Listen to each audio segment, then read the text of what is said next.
So often when we want to use electricity to accomplish tasks, we set it up in the form of DC circuits. So these are going to be direct current circuits. And one of the biggest elements that we put into a direct current circuit is an object called a resistor. So a resistor kind of allows you to control the voltage and current that's flowing around inside of your DC circuit. And when you're working with resistors, you can set them up in two ways. You can set them up in series, which is one right after another.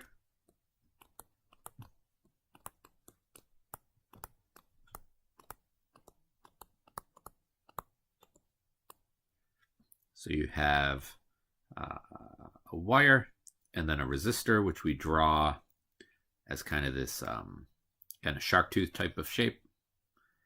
And there's one that comes right after another. And I can combine these resistors to get whatever resistance I want. And my equivalent resistance, if I add up all these resistors, R in series is equal to R1 plus R2 plus R3 for this particular circuit, which has 3 resistors. It's however many resistors you have all connected in series, one right after another. When you're sending current, say I have some current I that's going through these resistors. The current through each resistor stays the same. Every resistor gets the same current, gets the total current that's going through this circuit. The voltage, however, is going to vary through each one of these resistors. The voltage is going to split. Each resistor gets a slightly different voltage. And you can figure this out using V is equal to I times R, which is Ohm's law.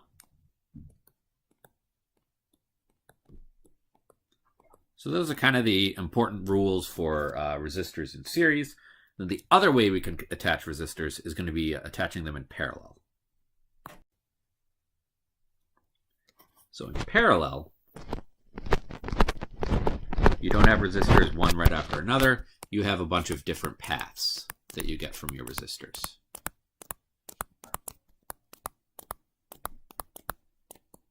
So something like that is going to look like your current kind of comes in, and you have these kind of forks in the road. So I can go up, I can go straight through my resistor, I can go down. Anytime you notice a fork in your path where your current can change what path it's going to take, you're in parallel. To add up the equivalent resistance you get from a bunch of resistors connected in parallel, it's 1 over Rs is equal to 1 divided by R1 plus 1 divided by R2 plus 1 divided by R3. So we can get our equivalent resistance using this equation. And what we need to keep in mind in parallel, here the current that goes through each of these resistors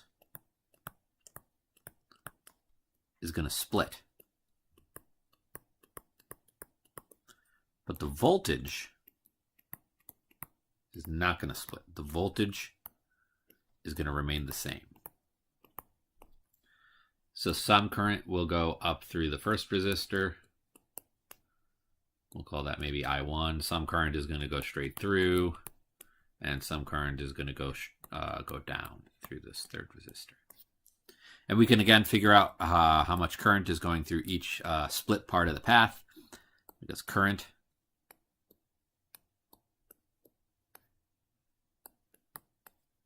equals V divided by the resistance. Okay, so we can combine resistors in series and parallel, and what you're going to want to do for complex circuits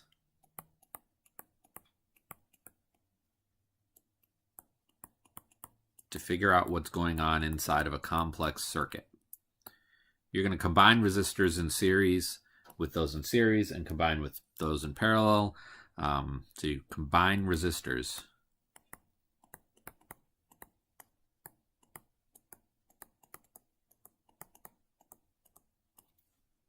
in series and those in parallel appropriately to get to a single resistance.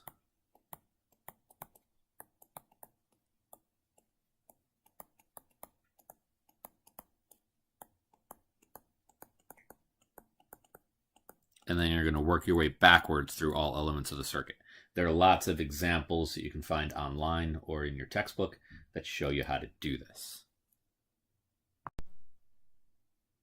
Now, when we're writing a circuit, when we're setting up a circuit controls, or the amount of current going through your circuit, depends on how much power you can put through it. And we give that a name. We call this the electromotive force, the EMF. And this is just a voltage. You can think of this EMF as basically being the battery that you hook your circuit up to. So the EMF inside of your circuit is the battery. The EMF is intrinsic to the battery.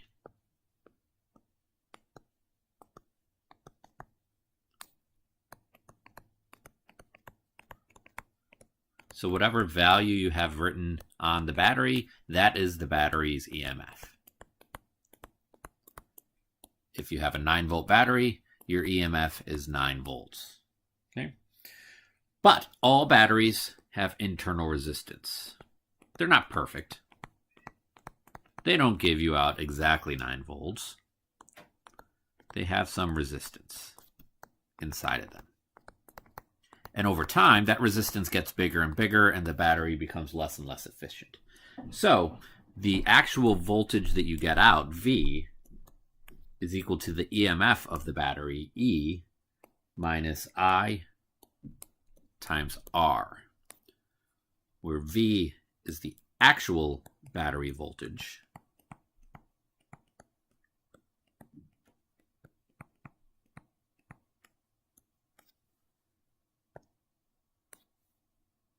this curly E is the EMF, the rated value, what the battery advertises it has. I is the current going through the battery, and R is the internal resistance of the battery.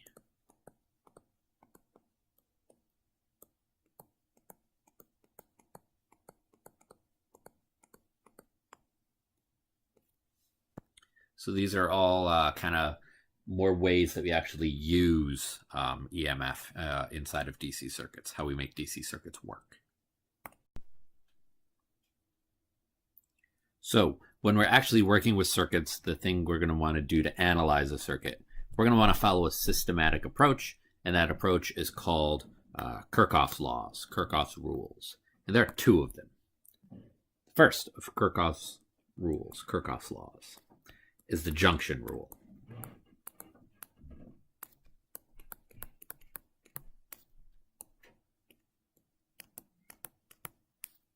And the junction rule tells us that the current into a junction has to be equal to the current out.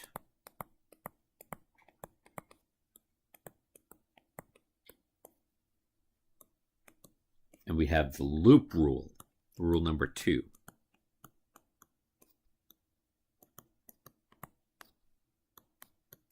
And the loop rule tells us that the sum of voltage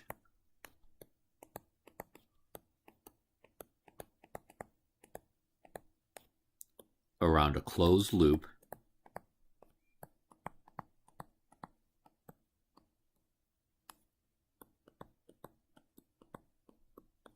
is equal to 0. Okay, and a side note, we can choose directions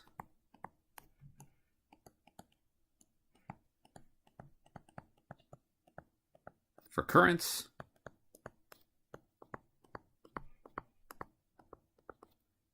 and loops. We can choose whatever direction we want current to go or our loop to go. It doesn't matter. But whatever directions you choose, if your current and loop are going in the same direction,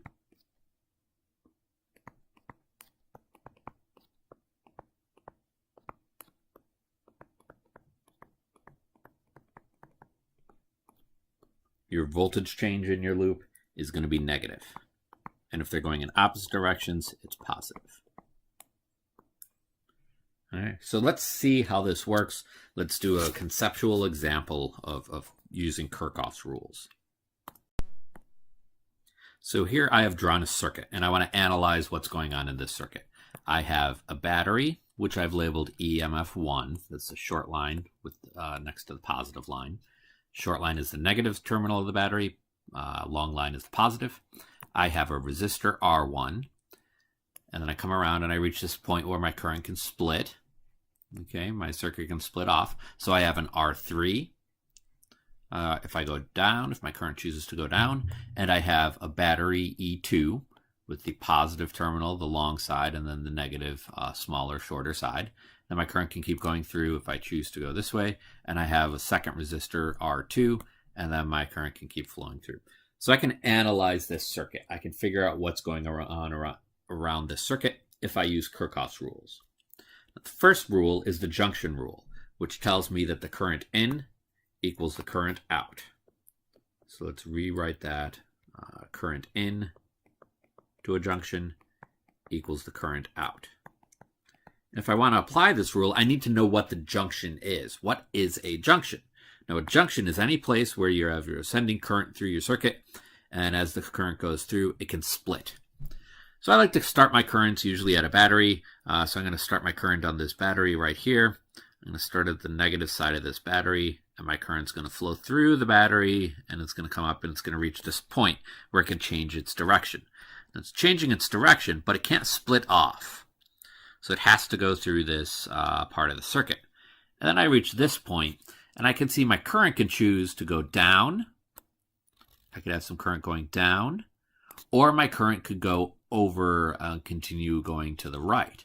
So right here, I have a junction. And a rule for the junction is I have to make sure that I have some current going in.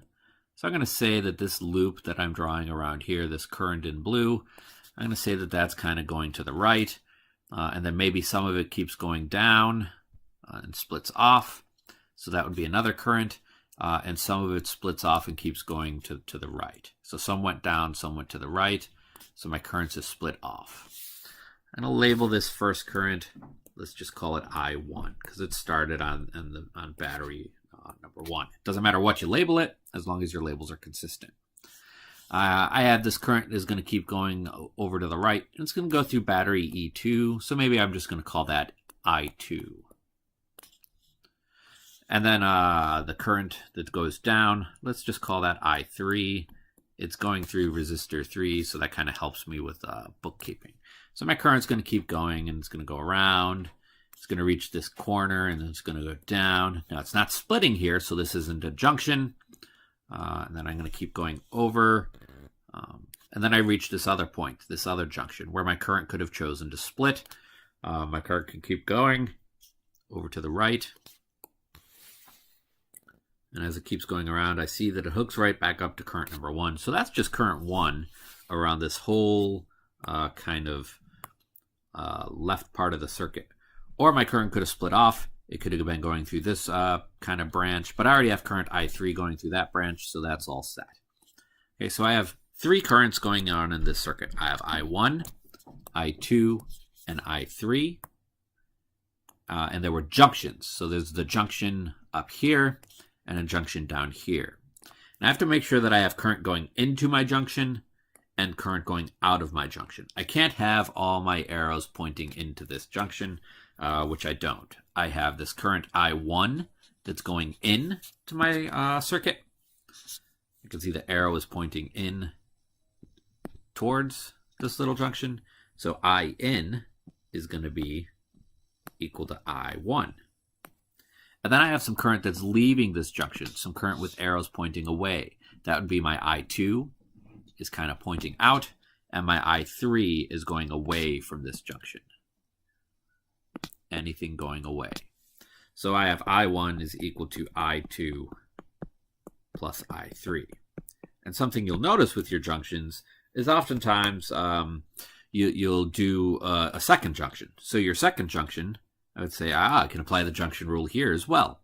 So the current going in In this case, the arrows that are pointing towards are this arrow over here on the right-hand side of my loop, and that's just my I2. So I have I2 going in, and then the arrow that's going downwards along this part of the circuit is I3. So I have I2 plus I3 both going into this junction, and then I have this current over on the left-hand side of the circuit is kind of leaving it, so that's going to be I1. So you'll notice that these two junction rules gave me the same thing.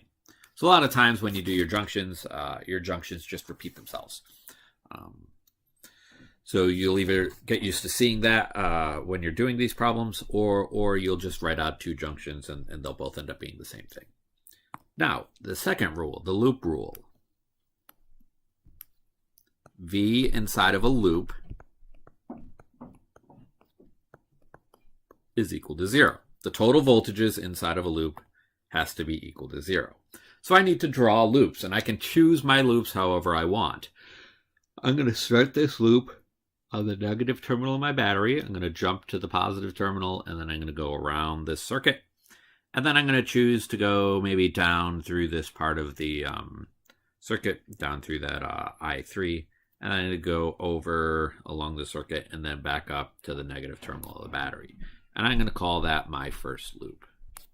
And then my second loop, maybe I'm going to start it at the positive terminal of this battery, and I'm going to go kind of along the outside. Maybe I'll go around the outside of this loop, of this circuit. And I'm going to go to the left. I'm choosing this however I want, and I'm just going to go along the outside of this circuit. So I'm going to go through the first resistor. I'm going to reach the positive terminal of this battery and kind of jump around to the negative terminal. And I'm going to keep going around the outer perimeter of this circuit. So I can completely skip that middle line and just go over along the outer perimeter. And then I reach the negative terminal of my battery and jump to the positive. Okay, so I'm going to call that my second loop. And now I need to analyze all the voltage drops that I'm having inside of this circuit. And I can do this using Ohm's law, where I remember that a voltage is equal to I times R. So as I'm going through this circuit, I'm going to pass through different resistors. I want the voltage drop through these resistors. So how much voltage does this resistor 1 eat up? And I'm going to figure that out by multiplying it by the current that goes through it to get the final voltage drop. Okay, so let's do this second loop. Let's do this first and this second loop. So my first loop, I start on a battery, and I'm jumping from the negative side to the positive side. So I'm adding some voltage here. So in my first loop, I have a positive E1. I'm adding some voltage to this circuit. And then I go up, and I'm going over. I'm going to the right through resistor number 1. And if I look at the current that's going through resistor 1, that's also going to the right. And if my current and my loop are going the same direction, then I have to subtract the voltage that I'm getting. And to get the voltage through this resistor number 1, I have to take resistor 1 and multiply it by the current that's going through that resistor, I1. Because again, Ohm's law, V equals I times R. So I'm subtracting off my I1 times my R1. Again, I'm subtracting because my loop is going to the right, which is the same direction as my current. And I have I1 times R1 because it's resistor R1, and the current going through that is I1. Okay, so I reach this junction in my loop, and I start going down. I'm going down through resistor R3. That's the same direction as my current R3, so I have to subtract that voltage drop. Minus I3 times R3. And then I keep going around my loop. I reach this junction. I move to the left, and then I move back up, and I re-reach my battery. I get back to where I started, so that is a closed loop, and that total voltage drop across that has to be 0. So there's another equation describing my circuit. And let's do loop number 2 to kind of wrap this up. Loop number 2, I start on the negative side of this battery, and I jump to the positive side, so I'm adding some voltage to the circuit, some voltage through the battery, and this was battery E2. I keep going through my circuit, and I'm going along the outer perimeter. So as I keep going, I reach my resistor R1. Now in this case, I'm going to the left through R1 because of the way I drew my loop. But my current is going to the right. Since my current and my loop are in opposite directions, I'm now going to add the voltage drop that I get through there. And the voltage drop is, again, the current through resistor R1, which according to the way I've labeled it is I1 times R1. So that's a positive, again, because my loop is going to the left and my current is going to the right. Then I keep going around through the outer perimeter. I reach my battery. And I start at the positive side of the battery, and I'm jumping down to the negative side of the battery with the way I've drawn this loop. So since I'm going from positive to a negative side of the battery, I have to subtract that battery off, minus E1. And then I keep going around my outer perimeter. I keep going around. I reach my junction. Nothing happens there. And I reach my second resistor. I reach R2. I'm going up according to my loop through R2. My current, I2, if I look at it, is actually going down. So my current I2 is going the opposite direction of R2. Since they're the opposite direction, that means I add the voltage change. So let's add that voltage change. We'll do plus I2 times R2. And then I keep following this around, and I reach back to the point where I started. So that's my closed loop, and that's going to be equal to 0. With Kirchhoff's laws, you just need to practice them. A lot of practice will really, really help, and there's no replacement for just practicing and looking up examples.